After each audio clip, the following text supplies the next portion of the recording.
நான் மலரோடு தனியாக ஏன் இங்கு நின்றேன் என் மகராணி உனை காண ஓடோடி வந்தேன். நான் மலரோடு தனியாக ஏன் இங்கு நின்றேன் என் மகராணி உனை காண ஓடோடி வந்தேன்.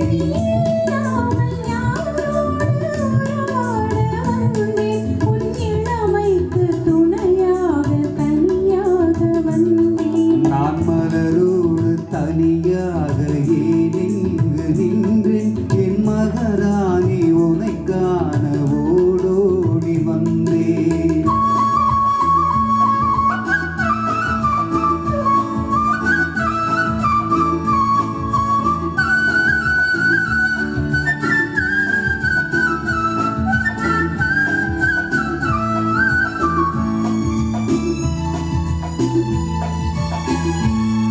நீ வருகின்ற வழி மீது யார் உன்னை கண்டார் உன் வதை கொஞ்சம் கை மீது பரிசென்ன தந்தார். நீ வருகின்ற வழி மீது யார் உன்னை கண்டார் உன் வதை கொஞ்சம் கை மீது பரிசென்ன தந்தார். உன் மலர் கூந்தல் அலை பாய அவர் என்ன சொன்னார் உன் வடிவான இதழ் மீது சுவை என்ன தந்தார். உன் மலர் கூந்தல் அலைப்பாய அவர் என்ன சொன்னார் உன் வடிவான இதழ் மீது